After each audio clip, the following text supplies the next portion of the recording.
street. Maybe the place is not clean. Maybe there are some animals, dogs or something urinate in this place and you get najasa. So you don't just sit in the ground. You can eat while you are standing. It's not haram thing. It is makruh, yes. Nabi ﷺ didn't like to do this, but as long as you have to, it's not a problem. Okay? For example, it is makruh not to pray on time. So you should pray after the adhan or close to the adhan time. But the time is open, for example, for Salat al-Dhuhr from the start time of Dhuhr to the start time of Asr. If someone prayed Salat al-Dhuhr, for example, 1 hour before Salat al-Asr or 30 minutes before Salat al-Asr, it's still valid and the Salah is accepted, but it is makruh to do this as to do this, and if you do it as a habit, okay, it is very makruh to do it as a habit. But you cannot say that you are doing something haram, right? So this is something makruh, mean that if you want to live as a good Muslim, you don't do the makruh things.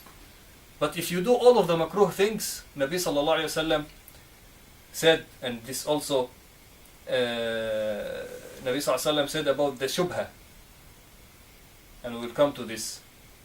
So if you do all of the makruh things always, then one day you will fall into the haram. Okay? Because you are not leaving a space between you and the haram. Right? And then the word shubha that brother mentioned about, shubha means that you are not sure if this thing is halal or haram. You are not sure. Okay? So for example, when you go to the market, there is this lamb meat.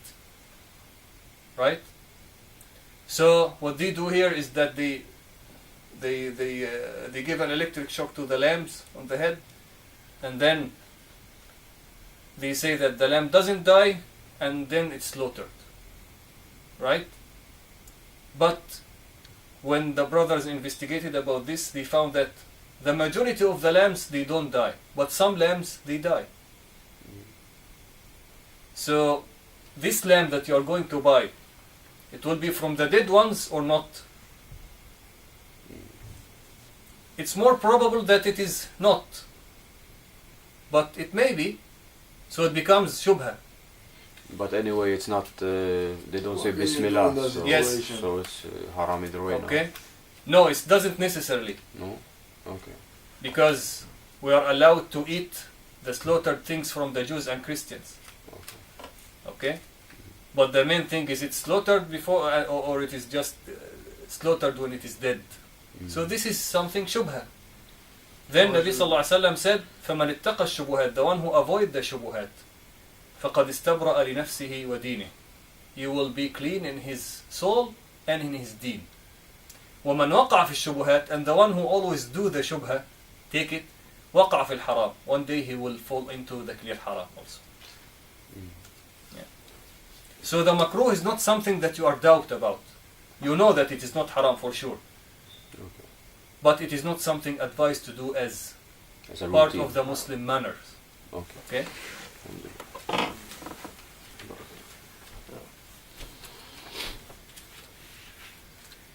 So now we understand what is Sharia, the law, what is Fiqh, the science of making the rules out of the Sharia sources, and what is Usul al-Fiqh, it is the science of concluding how the rules are made in Fiqh from the Sharia.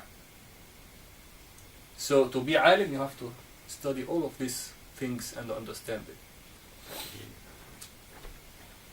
And this is how we show that Islam is from Allah subhanahu wa ta'ala.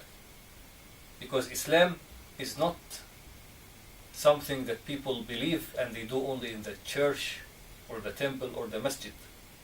This is a way of life. That's why there are a lot of science. The Islamic sciences are many. There is the science of Quran. It's a big field of science, only science of Quran. There is science of reading Quran, which is called tajweed. How to read the Quran. and how to read it in 10 different ways based on 10 different dialects. And the science of tafsir of the Quran, the description of the ayat. And there are categories under this science. And there is the science of sunnah, the hadith, about the classification of a hadith, and about science called ilm-rijal, the science of men. Doesn't mean that the science of males. The science of men mean the reporters of hadith. The science of collecting CDs about everyone in every chain of every hadith, and to determine based on this hadith is authentic or not. And there is the science of Sharia, and from it the science of Fiqh. And there is the science of Aqidah, the belief. What are the details of belief, of our belief based on Quran and Sunnah? And all of these things are mainly based on the original Quran and the original Sunnah of the Nabi sallallahu alayhi wa sallam. We don't take any scholar or any person as a top person who said this and then just we follow him. Okay? So this about Islam. The last thing I want to say before we move to another topic is that in Islam there is something called pillars of Islam. Pillars. You know what is pillars? Okay. What is the meaning of pillars? Pillars of Islam, the most important things in Islam. The basis. The basic things. The basis of Islam. And why they are called pillars? Because when you build a building, okay, there are pillars and those are made of concrete and iron. Right? And then there are walls which might be made of stones, which might be made of wood. For example, in Norway, most houses are made of wood, but you will always find the pillars which are concrete. So, can the house hold without the pillars? No. And can you live in the house only if there are pillars? No. You need both. You need pillars and you need walls, windows, to have a furniture. Okay? So the pillars mean that the things which the main thing cannot hold without, it will fall down. And the walls, it means the other things which are also important, but not as important as the pillars. Okay? So the pillars of Islam are 5. And all of them are some things to do. It means that if you are not doing one of these things, then you don't have Islam. Your Islam cannot hold. Okay? So those, do you know about the pillars of Islam? Should I say them? Should I say them? Yes, say one of them. Shahada. Shahada? One pillar of Islam. Sawm Ramadan. Sister Khadija, you can tell us one of them? Salah, prayer. Zakah. Zakah. One left. Hajj. Okay. So the Salah, the Shahada, to say by your tongue, Ashhadu an la ilaha illallah and Ashhadu anna Muhammad Rasulullah, and to do the Salah, and to give the Zakah, and to fast Ramadan, and to do the Hajj. Okay? So no one can become Muslim without saying the Shahada. You have to say it by your tongue. Not only enough to say, okay, I accept Islam. No, you have to say the Shahada. And you have to do the Salah. If someone doesn't do the Salah at all, then his Islam cannot hold. And you have to give the Zakah. And the Zakah is only duty for the Muslims who can give it. If you are a very rich person and you don't give any Zakah, then your Islam cannot hold. You have to fast Ramadan. If you are Muslim and every Ramadan comes, you don't fast and you just eat and drink during the daytime, your Islam cannot hold. You have to do the Hajj. You are a very rich person and it is easy for you to travel and to get the visa for Hajj. And you don't care, you are healthy enough to go, and you just don't care about Hajj, I will not do this Hajj, then your Islam cannot hold. So those are the pillars of Islam. Of course, there are many other stuff which are not pillars of Islam, like what?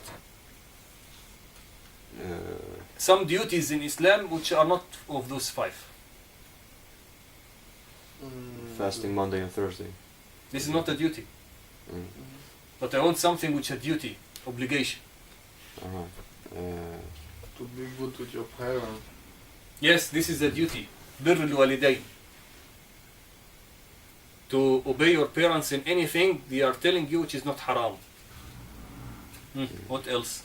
To wear hijab both for men and women. Yes, hijab is not one of the pillars of Islam, but it is fard. For men and women, huh? For the man and the woman. No, hijab is for women. Yeah, but hijab is for men from the navel to the... Yeah, this is called satr al-awra. Okay. To cover the awra. Okay. This is also an obligation. So it is called the hijab or jilbab for women and satr al-awra for men. Do we call this what is obligation? Wajib. Wajib or fard? More things.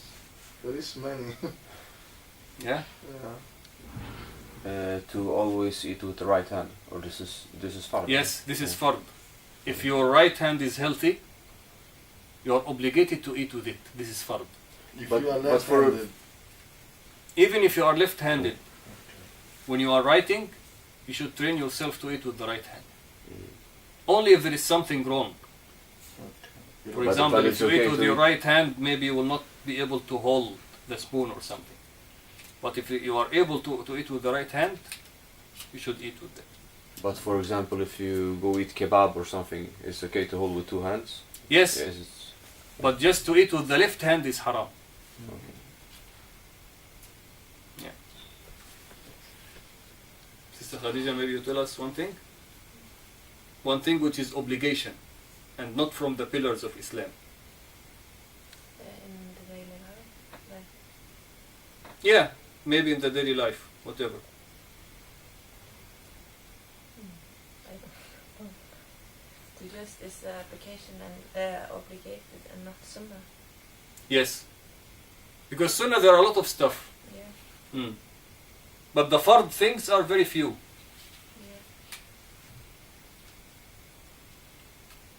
Yeah. You also can think of something else. Abstain alcohol. Hmm? To abstain alcohol. This is haram thing. Mm. But what things that you must do? work, That I must do. work, to have a job, to work. To search of knowledge. طلب العلم, yes. This Nabi Sallallahu Alaihi Wasallam said طلب العلم فريضة. To seek knowledge is fard. Right? To seek job, it depends. It depends on the condition. For example, if you are responsible for a family and yourself, you have to find a job. Right? But for example, the Muslim woman doesn't have the obligation to work as long as her husband supports the family. Right? To always tell the truth. Yes, to always tell the truth, this is something. So, there are many things which are not in these 5. Because some people, they think that Islam is only those 5. And this is wrong. Islam cannot survive only with the 5 pillars. But if one doesn't do one of those 5, then his Islam cannot hold. But for example, a person can lie and he's still Muslim. It is a sin. A Muslim woman, she don't wear hijab and she is still Muslim. We don't say that she is kafir. It is a sin. But if someone doesn't do salah and doesn't do salah totally, even Salat al-Jumu'ah, then this person, we really don't know if he is Muslim or not. Because the Nabi Sallallahu Alaihi Wasallam said the difference between the kuffar and the Muslimin is salah. And the one who leaves salah, he will go to kufr. Okay? So anyone who doesn't do one of the, permanently not doing one of the 5 pillars of Islam, then his Islam cannot hold. If he kept on this. Right? I watched a debate between 2 scholars of Islam. And it's also a question, because some say that if you don't practice the salah, that you can still be within the borders of Islam as long as you still know that it is important. And some scholars say no, if you don't pray 5 times a day, if you're able to, then it's kufr. Yeah. Well, what opinion do you agree with? Both of them are correct. But how? When you don't do the salah, okay, this is a sin. If someone doesn't do the salah, this is a sin. But he still have the chance to make tawbah. Right? He doesn't have to say the shahada again because he become kafir. Okay. Okay?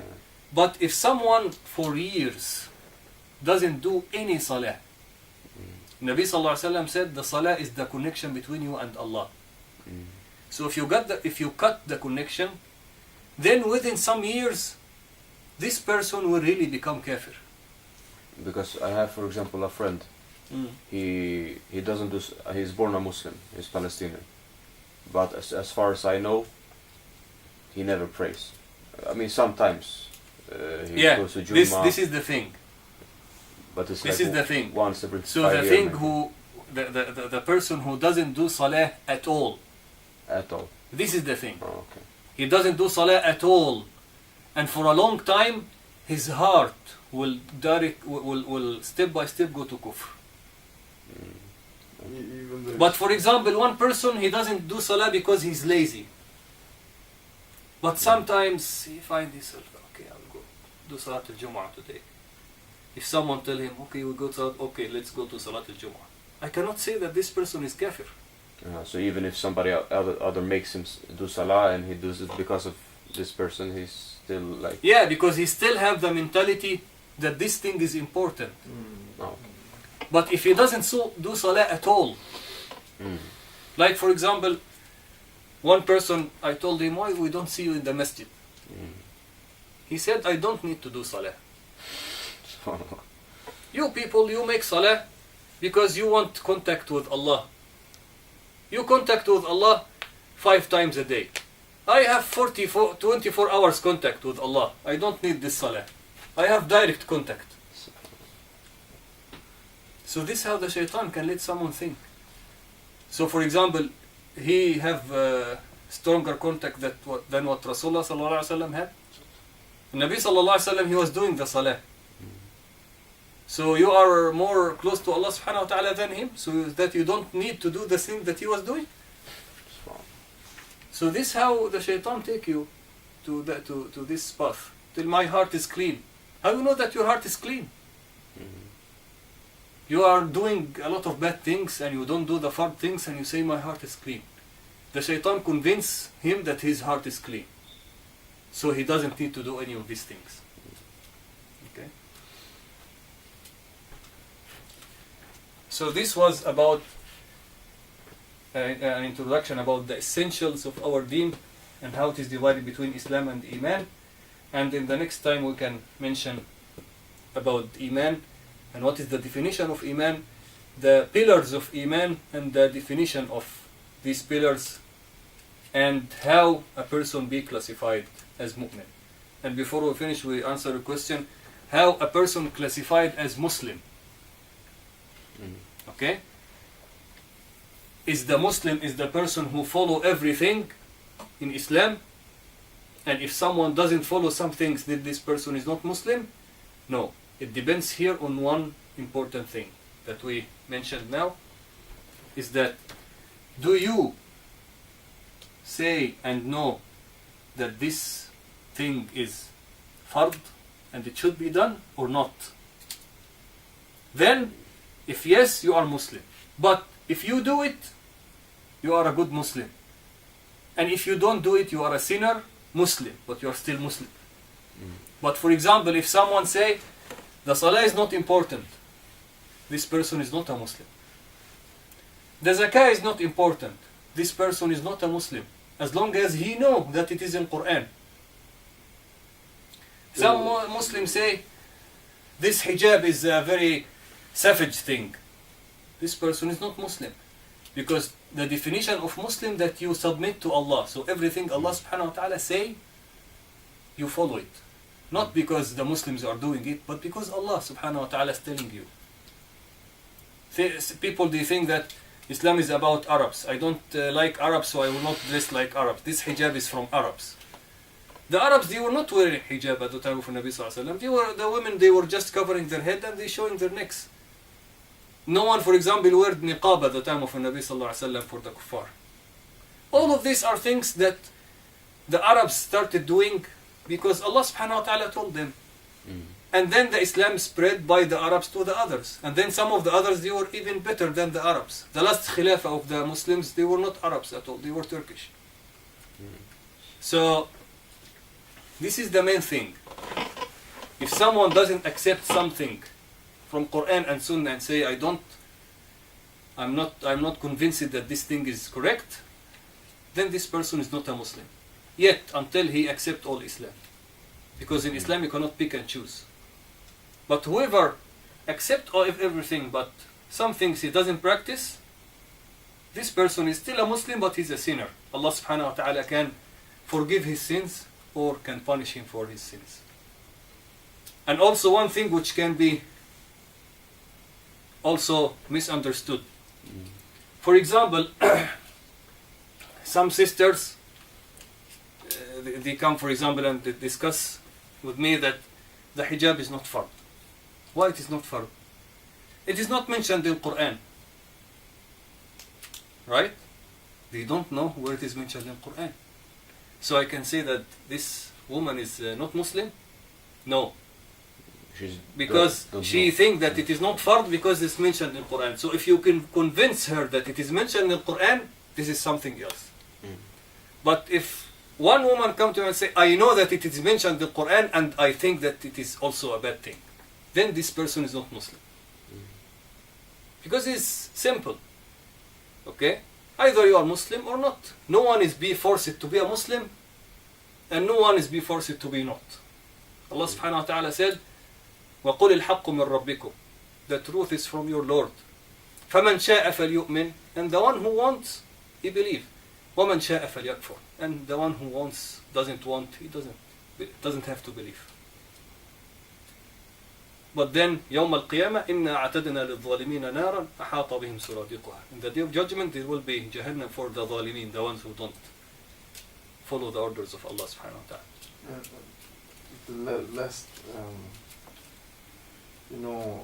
some people, they say how terrible it is for Allah subhanahu wa ta'ala, that says that the kuffars, the non-believers, they will be in Jahannam. The kuffar doesn't mean non-believers, as we mentioned. The kuffar mean the non-Muslims. The one who reject the truth, huh? Yes.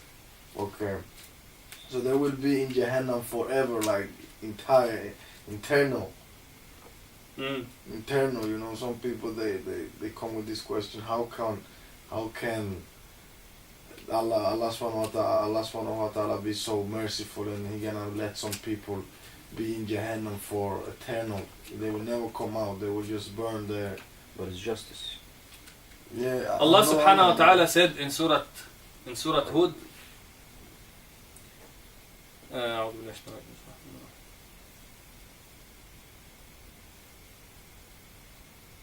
Yeah. فأما الذين شقوا, the ones who will have miserable end. ففي النار, in Jahannam. لهم فيها زفير وشهيق. They will breathe in Jahannam. خالدين فيها, staying there. ما دامت السماوات والأرض, as long as the earth and heaven staying. إلا ما شاء ربك, except if Allah subhanahu wa ta'ala decides something else. Okay, so this is the Okay? So Allah subhanahu wa ta'ala told us they are staying there. Will they stay forever or until some other thing Allah subhanahu wa ta'ala decide is not up to us? But we cannot say they will certainly be out someday. Not verify No. that. They will certainly stay there. Always. No, because Allah subhanahu wa ta'ala said there can be some time that Allah subhanahu wa ta'ala decide. But Allah subhanahu wa ta'ala did not tell us about this. No, I never heard this ayah, you know. Yeah. Yes, because you say as long as the heavens and the earth still there, huh? Yeah. And one thing that we have to be sure about, Allah subhanahu wa ta'ala mentioned in the Quran, did not mention in the Quran that anyone Yawm al-Qiyamah will claim that he is oppressed. Every single person who will go to Jahannam Yawm al-Qiyamah, he will be totally convinced that he is going there because he deserves. Because as we said before, the one who go to Jahannam and stay there is the one who know the truth and he reject it. Jahannam is not for those who just didn't become Muslims because they didn't hear. Not about this. And we mentioned the example that the Nabi Sallallahu Alaihi Wasallam mentioned about. There was a person who lived before the time of the Nabi Sallallahu Alaihi Wasallam. He's the uncle of Umar ibn al-Khattab radiallahu anhu. His name is Zayd ibn Amr. And he didn't know how to worship Allah subhanahu wa ta'ala. He used to come and see the Kaaba. And there were about 300 statues, asnam, around the Kaaba. السلام عليكم. وعليكم السلام ورحمة الله وبركاته. يمكن فولك إذا تفضلي يا حاج تفضلي. يمكن هنا دامة. I don't know, maybe you're coming now. But you can sit here. You can sit here. I can The- call my sister and come back. Okay.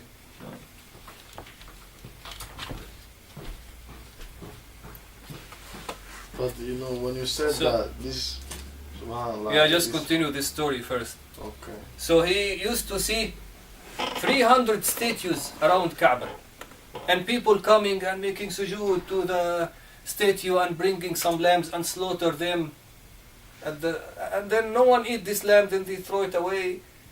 And they're making tawaf, you know, they were making tawaf around Kaaba naked.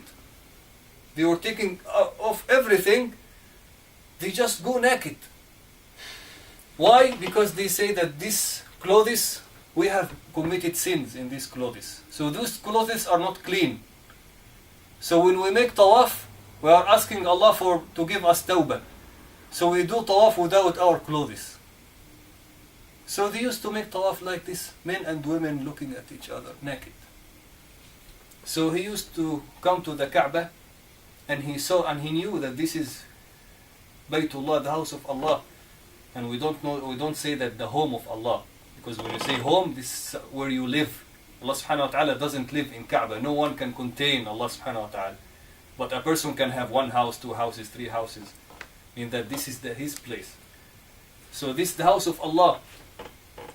And he used to come and raise his hands to the heavens and say, Ya Allah, I know that this is not the way to worship you.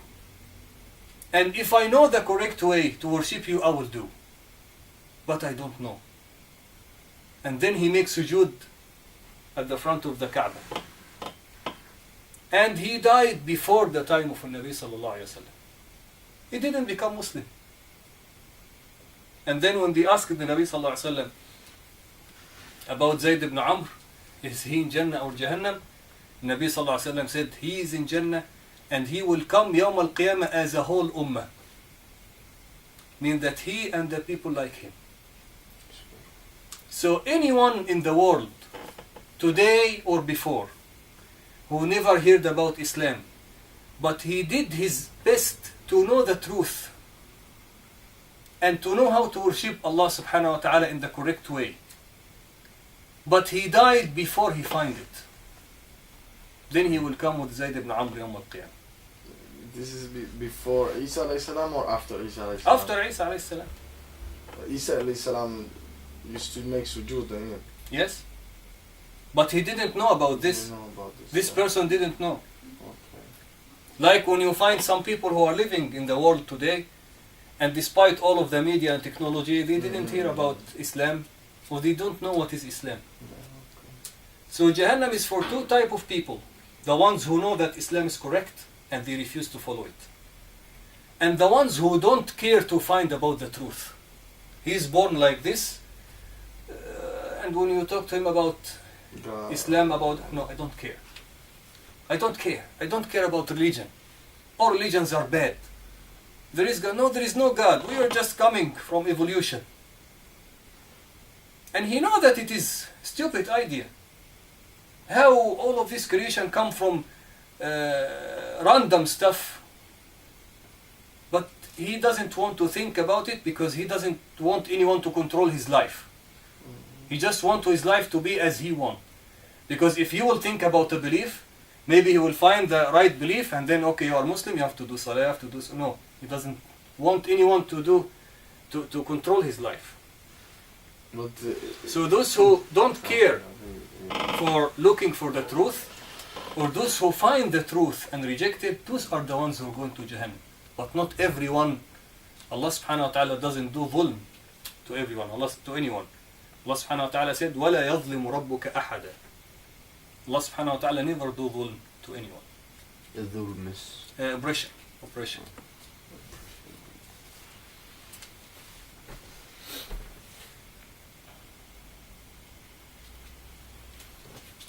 Yeah, again. So we have few minutes, then we can take something very small. Can I take a quick question concerning this subject we just talked about? Yeah. If it's, for example, a person and he only see in the media a terrorist, this, that, and he thinks that this is the scientific opinion about Islam. So he thinks like, if I knew the right way, I would follow it. But this is what I really genuinely think that Islam is. I believe this. Would this be like... Then Allah subhanahu wa ta'ala knows. Okay. This person is really looking for the truth. And because of what he heard, this stopped him from knowing the truth. But if he really know the truth, he would follow it. Allah subhanahu wa ta'ala knows. Yeah.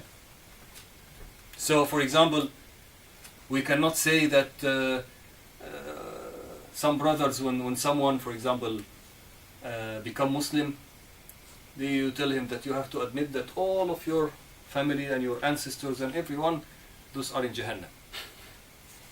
No, we cannot say that.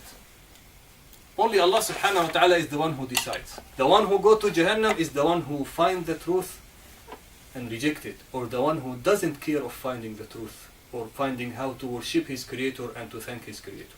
His purpose of life, Yeah. So just in this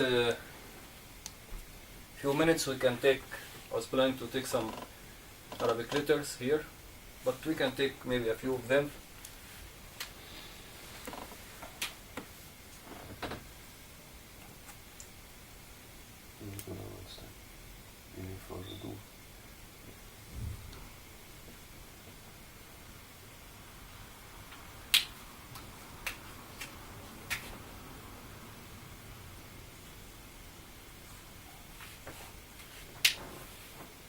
So this is the first letter of Arabic.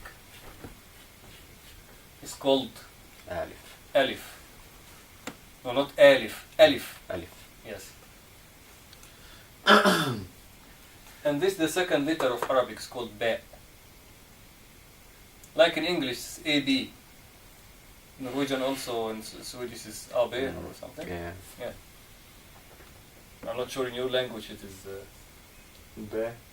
Yeah, it is also AB. Be. The first letter is A also. Be. Okay. So it seems that in all languages It's the same. it is the same two letters.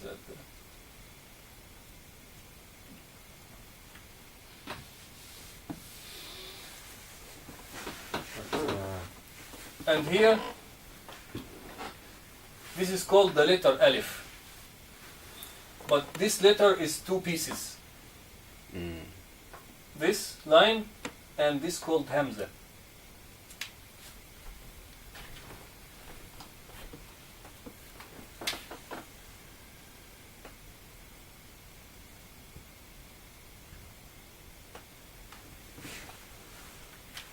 write it in English.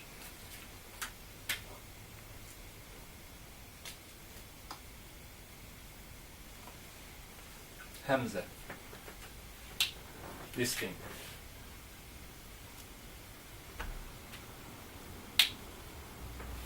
Okay?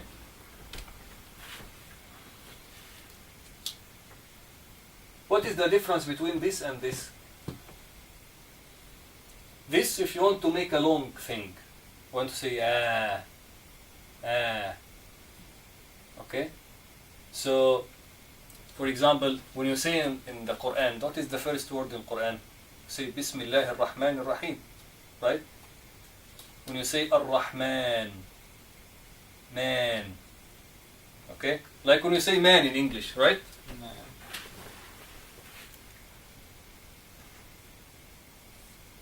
You say like this, man, right? I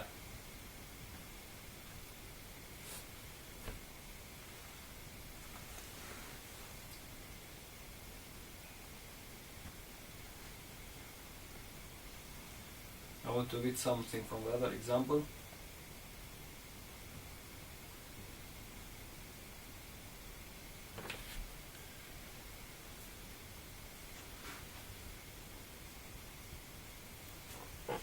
What is this? Manufacture, right? So here, if we take man here and man here, you say here man, but here you don't say manufacture. You say manufacture. So here it is man and here it is men, right? So this alif are in the word which is always like this, man, and. So when you say about, for example, when you want to say the word water, is like this. And we will say about these signs later. Ma. Ma.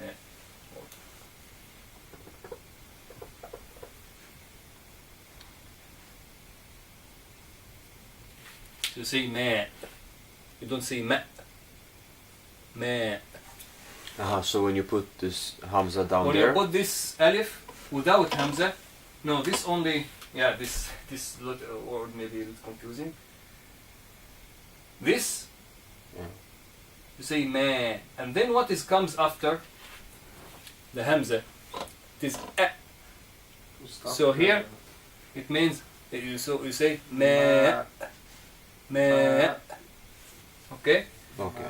Now, if the Hamza is coming on an alif like this,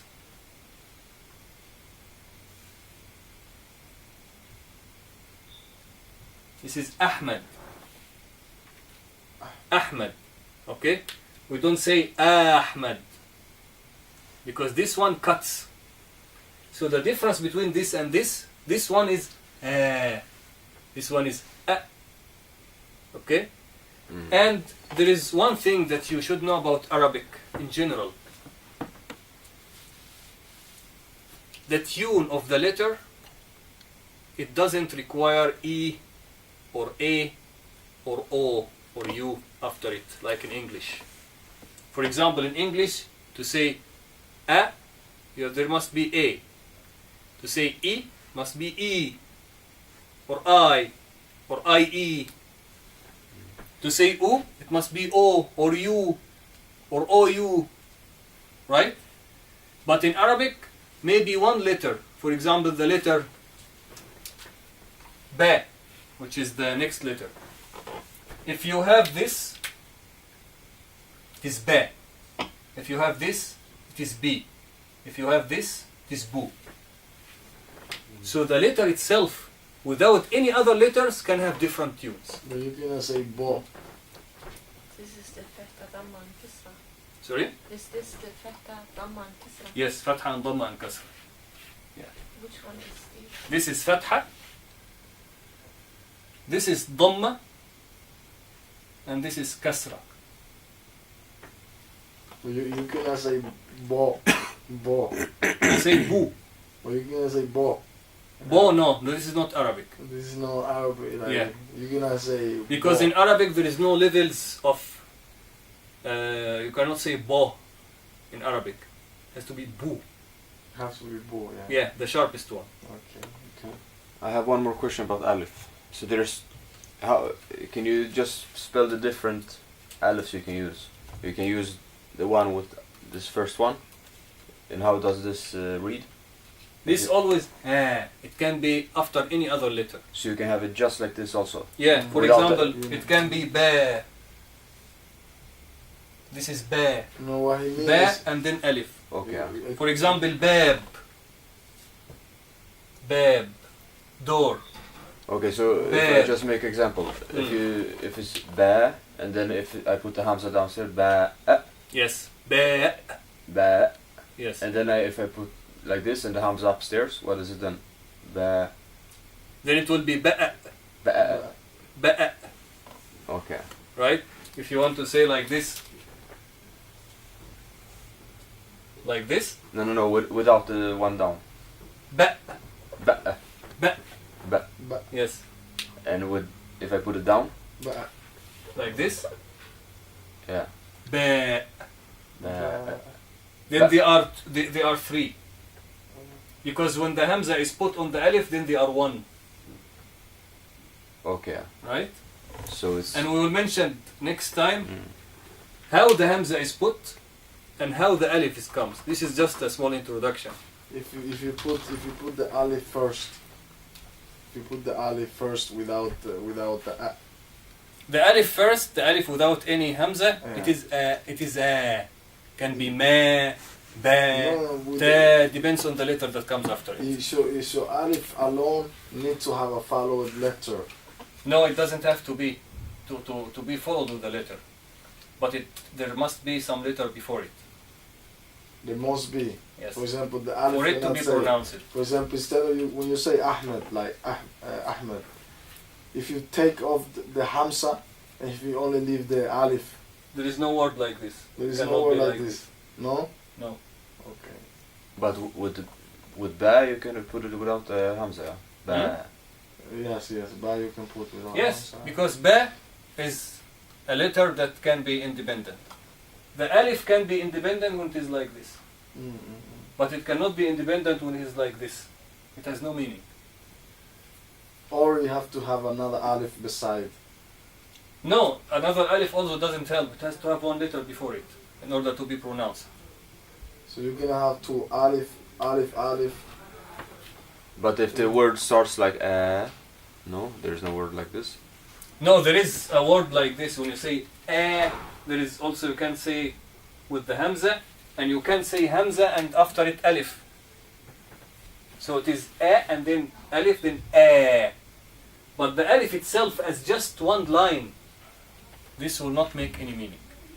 Okay. And next time we'll mention many examples so it will be clear, but just because we started it very late, that's why we have to mention it fast. Wa alaikum assalam.